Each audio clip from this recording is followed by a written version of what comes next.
Hey, what's up guys? Thanks for tuning in to this video. I really appreciate it. If you would be so kind, go ahead right now and right below this box, this window you're watching, there's likely a like button or a thumbs up if you're watching on YouTube there. I'd appreciate it if you'd click it. Lets YouTube know that you like this video, that it's a good video, and hopefully it'll recommend it to more people. I posted on Instagram just yesterday with respect to me filming this right now. Posted yesterday and expressed that I'm going through a bit of a dry spell creatively. And I had a bunch of encouraging comments on that, really supportive comments, and just made me feel really good.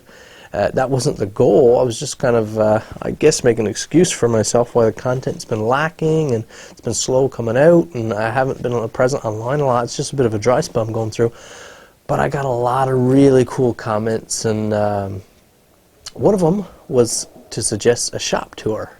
Then I got to thinking, and then my buddy Herbert Wingfield, you've likely seen him comment. He's a real pest below my videos. he's a great guy.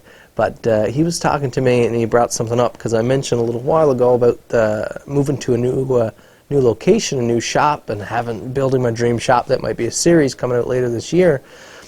And he just offered a bit of advice that part of the charm to a lot of my content, the part of what he likes for him is also, buddy, I hope you don't mind me mentioning this, part of the charm is kind of the rough, characteristic workshop, and that he's not a big fan of some of these new overkill workshops that are just like surgically clean and there's nothing around. He likes to see some character and things going on, and I agree. I like that look too, so give me something to think about, and it led me to really feeling like doing a shop tour. So that's what we're going to be doing in this video. I want to take you through what we have here so far. Now, my very first workshop, about 4 to 5 years ago, was in Corner Brook, Newfoundland. My wife and I were just married, and we had a little 2-bedroom basement apartment, half underground, and there was a spare bedroom in that room. That was a tiny little room, but I had one little, like a TV unit type thing, and that was my workbench at the time. I had my little toolbox stuffed in there, and that's where I got started in like restorations and stuff. That's where I got started into freehand sharpening as well around that time, and a lot of razor restorations, some basic tool restorations. But that's what gave me my kick on YouTube, was right at that time, and I barely had a workshop. When we moved to St. John's to pursue even more post-secondary education, we were both in university, we had a 2-bedroom apartment there. The second bedroom, I took the big bedroom from my workshop, and I actually had a big table and some big shelving units and stuff, and that was awesome at the time. It seemed like I had such a good workshop. And then when I moved here, where I'm currently renting, a lot of you guys probably didn't know that, I'm renting off of a family member here, I migrated into this workshop, which was a dream workshop, and I still absolutely love it. I have about between 15 and 16 feet wide.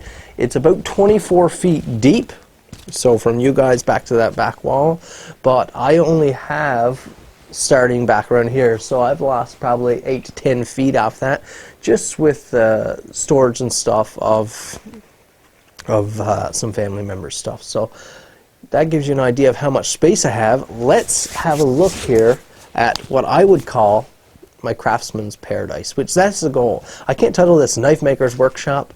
I can't title this welder shop or a woodworking shop. My goal, and Ray can attest to this, if you guys know Ray, you've been following long enough, Ray can attest, my whole goal all along was to have like a craftsman's paradise shop.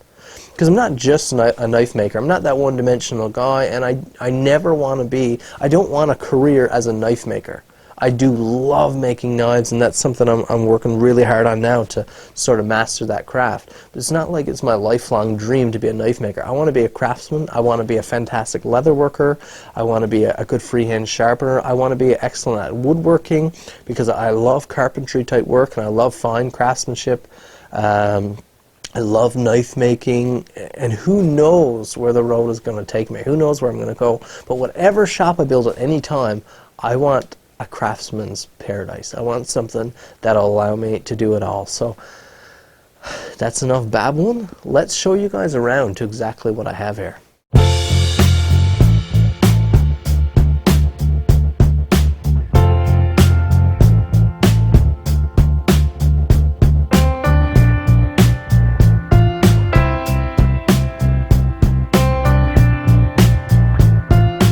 Now I've held this position for a very long time that a good workbench, a freestanding workbench, should be the centerpiece of a good craft shop, a good workshop.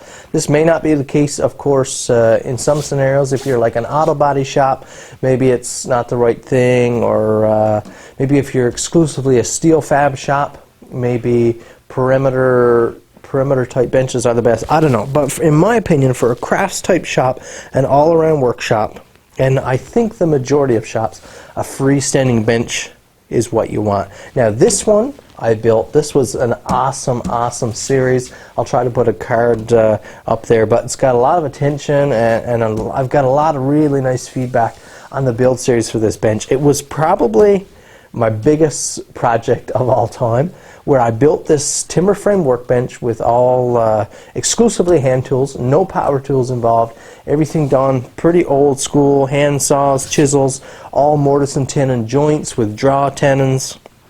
I just really love it. I put the shelf in underneath later, but we have a soft-jawed Yas M7WW vise here, which a woodworking vise like this is so handy. You can put everything in here from knives for sanding to something you're working on, a piece of wood or something that you're planing down, to putting your chainsaw in there for sharpening. It's just awesome. Also got a toggle clamp down here for hand sanding, really handy as well. Got dogs in here. I really love this workbench. It's tailored to my height, which is really important as well, so you're not hunched over, you don't have to be lifting your arms. It's just great to be able to, you know, it's perfect planing heights, perfect leatherworking height, or if you're sketching up something.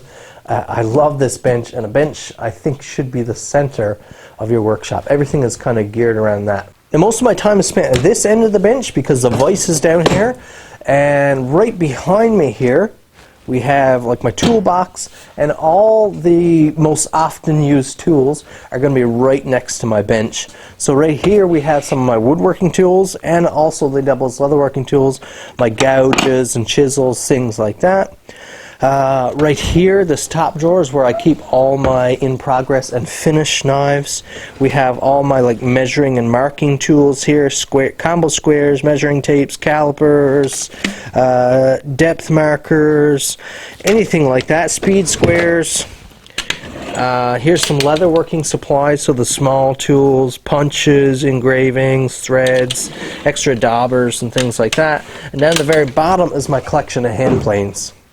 This tote here was another project I took on a while ago, and this is entirely filled down the bottom with my woodworking tools.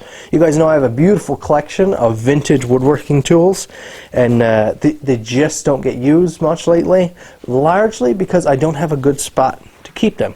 They're kind of all thrown down here. They're neatly put in so they don't damage each other, and the same thing goes with down here in the drawer, but I just don't have a good setup, so I'm hoping in time to come, when I have a little more space and a little more control over how my shop is laid out, that I get to build a spot actually for all my vintage woodworking tools. Right here is something that has been a complete joy that I've invested in over the past year, and that is, I know it may not seem like much, but it is all bolts and different small hardwares and fasteners. So we have like finishing nails and brass nails for different projects, all kinds of miscellaneous screws, a bunch of miscellaneous bolts, leg bolts of different sizes, carriage bolts, we have some eyelets, a few springs there, like decking screws, a whole thing of nuts, lots of different size rivets. This is where I keep all my different size pins for my knife working, my knife work, mosaic, steel, brass, selection of O-rings, also really handy. It's so handy to have a bunch of selection. If you're a crafty person, if you're a thinking person, sort of a little bit of an engineering mind, you will find uses for this stuff constantly. Right here, if I can get it out, a whole bin of springs that I picked up at Princess Auto. I've used this. These have saved the day several times. And it's not expensive to have, and if you build it, it's not like you're using bulk of it all the time. Occasionally you have a project where you'll have to take, you know, a whole bunch of your screws or something, But usually these, if you invest in it, will last you years and years. Well, Adam Savage and Wrangler Stars suggests that drawers are where tools go to die, or like toolboxes like this. They don't like it. I love it because it's quick and easy. It keeps everything organized, and it also, in like a knife maker's shop like I have here, where I'm working with a lot of dusty stuff, it keeps my tools clean. So I really love that. If you open the top drawer here, which this thing seems to have shipped back for some reason. If you open this here, there's a bunch of various stuff. It used to be a little tight here, but I keep my number and letter punches, handy thing. All of my cold punches for marking, main Dremel bits, blue Dicom. We have a good pair of shears here. Really handy for a workshop. And also, this is the most important thing in here, believe it or not, is a bin full of, like, I guess they would be like little shot cups, like plastic shot cups from the dollar store. And also full of popsicle sticks from the dollar store. And this is so handy for mixing up a little bit of epoxy, or if you got to pour out a little bit of wood glue, if you're working with big jugs and stuff, you can just pour out a little bit into one of these cups. It just comes in handy all the time. You have to drain a float bowl on a carburetor. Just excellent to have those little plastic cups around. Utility knife and blades. We have all my marking tools, so I try to compartmentalize everything. All my marking tools, like different markers, pencils, things like that, ruler, small screwdrivers. Here's my selection of files, which, in my opinion, a good selection of files is so important. From wood files, just a plain old 4-in-hand, to a round rasp and a square rasp, and all kinds of files. Needle files, diamond needle files, tapered stuff. Just really important to have. Full-size screwdrivers, nothing interesting there.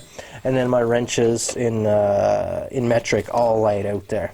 Bottom section is all of my pliers or grabbers type things, which of course there's a lot of different varieties, from very long needle nose, very fine, which come in handy constantly, to hemostats, sometimes handy, especially if you're working with those little springs we talked about.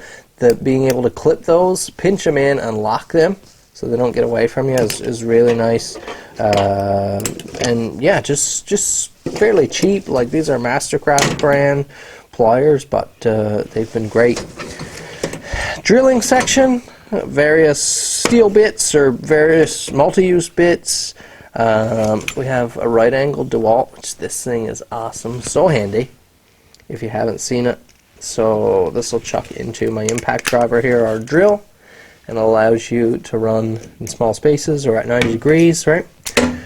Really cool. Spade wood bits, your various driver bits here, set of Milwaukee's. I've got the brushless drill as well. And these are cool, in case you haven't seen them. These are various size stop collars. Pick these up off Amazon, come with a little Allen key. They just fit in over your standard like metal bits there. They won't go on like a spade bit, but they go on, and you can set the depth you want to drill to, so you can measure and be precise. Down here I keep all my templates, all my drawings for sheets and all that, graph paper and sketch paper for my new designs. I keep a whole bunch of pairs of spare disposable coveralls. All the other safety gear, a box of good masks there that I rarely ever use, but if someone were to come over and do a bit of work here, it's nice to have. Now, I bought these off Amazon because I had a use for them once and they were cheap. It's not an item that you would use often, but when you need it, and this is really useful for that. These are, I'm not exactly sure the name of them at this point. You can see the number of different sizes, but they are steel dowels that have center punches on them. And where that's useful is if you're trying to overlay a punch, or let's say you have a hole and you have it over a piece now, and you want to drill the same hole in this so they line up. How would you mark that? You could stick a pen in here that's way smaller than the hole, but how do you know your pen is not skewed a little bit so that your center point you put in is not going to be off on here? If you drill, say, what size do we have here? The largest one is a 17 30 seconds. Okay, so you have a 1730 seconds hole here. You can push this in through the first piece, and you know your point or your punch is dead center on the overlay piece. So really handy, just a cute little tool. I wish I had the name of it here, but useful and weren't very expensive on Amazon. My beloved Milwaukee, this is a 5-inch deep cut portaband. Hangs right on the side there. It's where I do I use for all my steel work. I cut my cardo with it. It's just really awesome. I highly recommend one of these. It's not the same as like your wood style bandsaw. It's totally different, and it really proves itself when you're doing work. It'll make cuts and stuff that nothing else will, or that would be really difficult, and it does it really fast and cleanly as well. Selection of hand saws over here on a little stand I made. Double bit axe. We have my full selection of axes. This is most of my collection of axes here now. I've sold a lot of it, but I've kept most of the stuff that I like that's usable for me. A tote I made, episode of the Newfoundland Hobbyist. This is a wood lathe here that is not mine. I haven't used it for a long time actually, but I did play around with it quite a bit. It belonged to my grandfather, and yeah, it's a beautiful tool. I love a wood lathe. Don't have a lot of use for one, but it's nice. Now, in my opinion, as a general craftsman, a whole selection of hitting devices, I'll say, are a lot more useful than some of you might think. Maybe a metal worker wants mainly big ball peens and small sledges and things like that, and you don't have much use for different types of things. But I have use for a lot of different types of things. For example, this wooden chisel mallet here. This is a beauty that I made out of cherry and black walnut in an episode of the Newfoundland Hobbyist, maybe season 2. And it's got a wedged handle there. I just love this thing, but this is specifically designed for hitting chisels, or maybe you're tapping a wood project to shimmy things around, tenons and things like that. This is going to be perfect for that, and you would not want to use a metal type striking instrument for that. This little beauty here finds itself useful for special situations once in a while. This is a little solid brass, or a bronze alloy, I believe. It's a machine turned head by my buddy Jonathan. He gifted this to me. I hung it on a little, what is that, a piece of birch, I think, a little birch handle, a little black walnut wedge. And this is nice as well, especially if it's going to be a little bit softer than certain metals I deal with, and it's just a nice little tool. Various carpentry hammers here, from wood handle to synthetic handle. Few different size ball peens. I have a couple other ball peens and steel mauls and stuff around the shop. Also have a rubber mallet. This is my most used tool in the shop, and this is a teeny little, this is a cheapo, what is it? It says an 8-ounce head, little ball peen. This is so beautiful for woodworking or working on any smaller projects. Like I said, this is definitely my most used striking tool in the shop. I keep the face polished there so that that face translates to anything it strikes, especially like rivets and stuff for leatherworking. Absolutely love that little hammer. It's so light and controllable, but given that it is a steel hammer, you can get a nice little whack. It's got a nice long handle. I really love it. Fun story about this one here. Now this is a whopping size. I don't even know the ounce of it now. I'm not sure, but this is a big carpentry or framing hammer made by Benchmark. Now this is the style with that magnetic slot in the top with various sizes, so you can throw a nail in there, it'll hold it back against the backstop, and you can drive a nail without having to hold it to set. It's got mostly a straight claw, it's got a nice curve in the bottom. It's not a big deal now because these things are everywhere now. You can pick these up. Some of you guys might like them, some of you might not. It's full steel construction with an over molded rubber handle down here. Now I bought this when I was in grade maybe 9 or 10 in high school. This hammer was basically the first of its kind. I went to a hardware store and I saw it, and I was just in awe of this hammer. And I was kind of the guy around the local area here.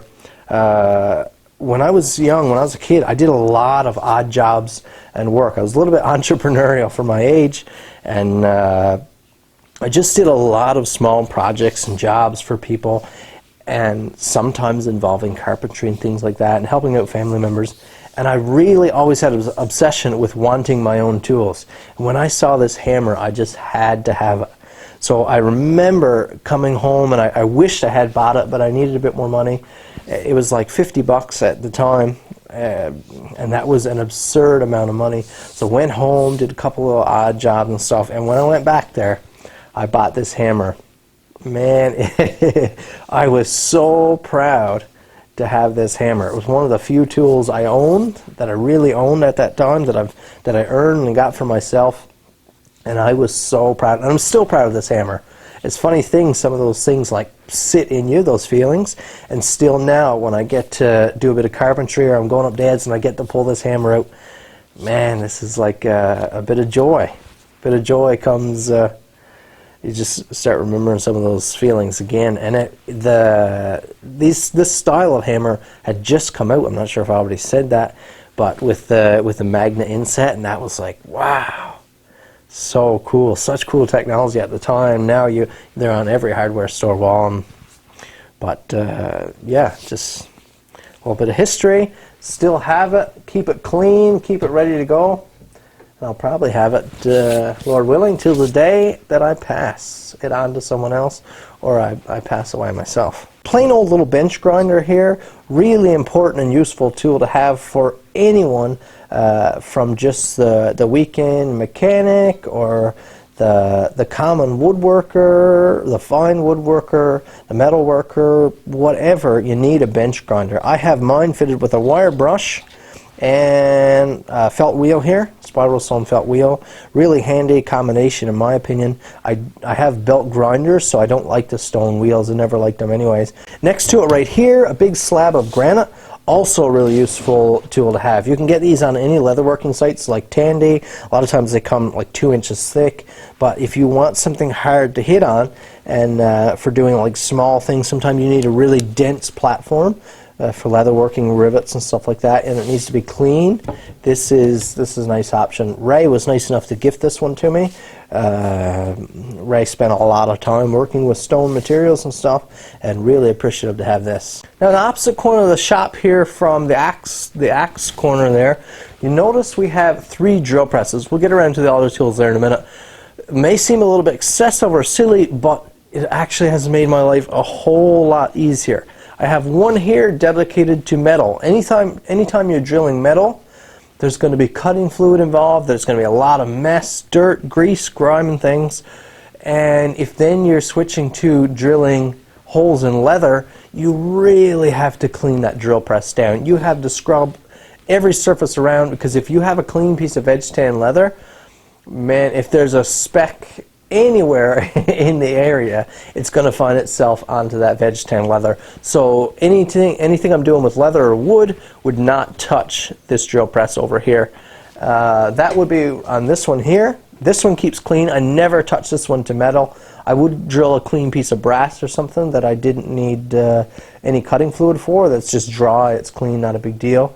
This one doesn't see anything dirty, just dry dust. And I usually keep this one chocked up with my small 1/16 bit for drilling holes for my leather sheaths. Now this one over here is a cheap one I bought. I bought it used to throw drum sanding wheels in.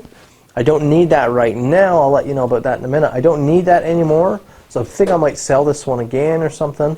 But that was I had different sized drums. That's what I used for sanding all my choils and finger notches and anything like that on my knives. Now this dark alleyway here, this trench that I'm standing in, is where a lot of the heavy lifting happens in my workshop. First off, we have the backdrop here with this beautiful pegboard. If I ever get the opportunity, I'm going to have lots and lots of pegboard around, because it's so useful. I have this one sheet here I put up, and you can just configure it however you want. Highly recommend pegboard in a workshop. But you can see it's where I keep my belts. If you didn't know, grinding belts are really expensive. Maybe you guys have a break on it down in the US. Right here on this wall, there's probably, I would say there's between $600 and $800 worth of grinding belts right here. And it definitely stings when you start burning through them quickly on a hard day's work. I have different size belts here now. This is a 2x48" belt grinder, which is a really useful size, and I use this for a very long time. It's done a lot of work. But yeah, it's just a plain 2x48 belt grinder, Dayton motor. It's a nice system, two-wheel design, turns really fast. A belt grinder is a really nice tool to have. Right here we have a PowerTech, just a cheap bench buffer with a nice extended arbor on there. It takes 6-inch wheels. I keep a selection of wheels here from open flannel wheels to tight spiral sewn and like burlap type wheels. I can't remember the name of them, but really useful to have a nice buffer like this as well. And you don't have to invest a lot of money. You turn a little bit more, we have a little 1x30 belt sander. This is a Delta again, and this thing has done so much work and just will not give up. It's on loan from my dad. I took it from my dad several years ago, back actually when I lived in that first apartment in Corner Brook where I had my just one little TV unit for my workshop. I had this thing there, and I did my first restorations on it. And it's a 1x30 is such a handy tool. I use it all the time for sharpening or for light duty stuff, for putting finishing touches on things. Just a nice little tool, not intimidating, cheap to buy. Belts are cheap. I have a different selection. You can get all sorts of grits for them. Just a really nice little tool. And right here I have a Delta portable job site table saw. This is pretty new. I bought it maybe 8 or 10 months ago. It's beautiful. It's a 10-inch blade. It's got the track system guide, which allows you to make quick cuts really easily. It's got all the tooling built onto it. It's nice and light, and I have a small crosscut sled built for it. And it's just made my life a lot easier, making those quick wood cuts. It's really nice to have. Right over here is my biggest investment to date. This is the newest addition to the shop.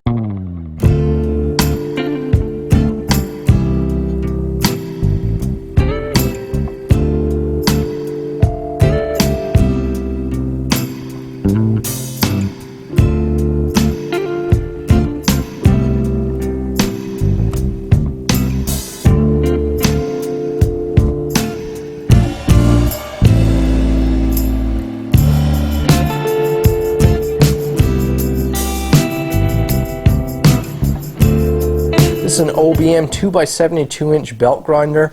I've got the D-plat, and I've got the small wheel attachment, which is what's replacing that drill press there with the drum sanders on there. I have a small wheel attachment, so I can actually run belts at various speeds. It's a lot nicer. I'm going up to a couple horsepower here now. VFD, so I can actually alter the speed at which I grind at. It's on a table that I built myself. Absolutely love this grinder so far. Belts are not cheap. 72-inch belts are not cheap, but for what you get and how much longer they last and how much cooler they run and the bigger variety, it's definitely worth it. For me, wouldn't be worth it if you were not doing a lot of work, not a lot of grinding work. Like if you're a woodworker, I would never consider buying something like this. But for me into knife making, you definitely want something like this. And it's a big investment, but it's worthwhile. It's a tool that I'm going to have for a really long time. Now these shelves are all one unit away from my bench a little bit. They're not often visited, or they're not my constant use sections. We have a full bin of tapes here, which I highly recommend, from painter's tape to masking tape, scotch tape, hockey tape, electrical tape, fitting tape, double-sided 3M, all kinds of stuff really handy to have in a workshop. A whole bin of sandpapers here, all kinds of grits. Right up here is where I keep all my safety gear, muffs, respirator protection, safety goggles, safety glasses, etc. Nitrile gloves. You gotta have nitrile gloves in the workshop. C-clamps, all my clamps. Down right here, this shelf is where I keep all like my glues, oils, paints, all my liquids, cleaners, anything like that. Varsol, we have Rust Check WD-40. Anything that's glues and paints have now been taken inside because I don't have a source of heat really for my shop. So they have to go inside for the winter in the warm so they don't all freeze up and spoil. But that's where all that's kept right there. Back here, you can see I have a stock of shop towels. my steel stock, my handle material stock, woods, synthetics, etc. And then down here, this shelf, is where I have my extra sharpening equipment and miscellaneous supplies. Electrical wire, fittings, extra bolts and hardware, shrink tubing, all kinds of like new supplies. Not all junk and scrap, useful supplies, just not everyday grab type stuff. And then we have boxes and boxes and boxes here of all kinds of stuff that I won't throw out, like drawer slides and hinges I've taken off stuff, and pieces of wire and plugs, and all kinds of stuff, brackets that have come with different things, zip ties, all things I won't throw out that are good use items for different projects and are useful to a versatile craftsman's shop. Now this dark gloomy section over here is not daily use stuff, but it is important stuff. We have a MIG welder here, not a high-end, just a Mastercraft flux core welder. It won't run gas or anything like that, but I have found it super useful since I just got into MIG welding this year. On top of that, we have motorcycle jack and all my tools for the welder there. Angle grinder, steel brush, and all that stuff that goes with it. We have my forge here, which is propane forge for my knife making, and the supplies that go with it, propane, etc. Gotta have, number one, safety. We gotta have a fire extinguisher there that's up to date. And over here is where I keep a few like automotive type working tools, specifically like my socket set, my impact gun, my impact ratchet. And it's sort of branching off that story we talked about with the hammer. I believe it was that same year, I think grade 9. I believe it was Christmas, grade 9. I asked my parents for this socket set, and they got it for me for Christmas. It's a beautiful Mastercraft set. It's got all three sizes, the 1/2 inch, 3/8, quarter drive, deep and shallow sockets. Just a beautiful socket set. Just, I think, yesterday, I lost my first socket in that set. I've always kept it clean, oiled. I got a bit of rust on a couple of them there end of last year, so I threw it in some rust remover and cleaned them up and oiled them all. I love this set, and it's really nice. Original case. You got to have a good socket set. Now, if you still happen to be sticking around here, I greatly appreciate it. That took a lot longer than I was thinking, but I tend to get chatty when we're looking at stuff like that. I find it interesting, and I put a lot of time into my workshop getting it like I want. And there is a lot to learn when it comes to building a good workshop and what you want for your work, your style of work, for the type of work you're doing each day. Something different for everyone. So that is my workshop. Hope you enjoyed it. As you can see, I'm not a massive corporation here. I'm very simple. I'm still up and coming. I'm working hard every day to build my skills and to invest in my shop. I'm trying to invest in tools as much as I can while still building a life, a family, and running our other parts of the business as well. Of course, there's more to invest in than just tooling. For example, this camera rig that you guys are looking through here, that's not cheap either. But that is my workshop. There's lots of stuff here I didn't show you guys. There's lots of boxes of different small tools and stuff, and there's a Dremel and a snake system back there, and my anvil's over here, and my chainsaw, and the whippersnipper, and there's all kinds of tools here in the shop that make up years of collecting. But it would take a really long time to go through everything. So I hope you enjoyed. If there's anything else you want me to talk about or see with this regard, let me know. If there's anything you think is vital to my shop, let me know, and I'll be working on investing more in this new year. Thank you guys for watching. Remember, like I said at the beginning, hit that like button. If you're still here, hit the like button. Leave me a comment down below. That also helps with YouTube, and I like to read your comments. Subscribe if this is your first time here, and I'm so appreciative of you watching.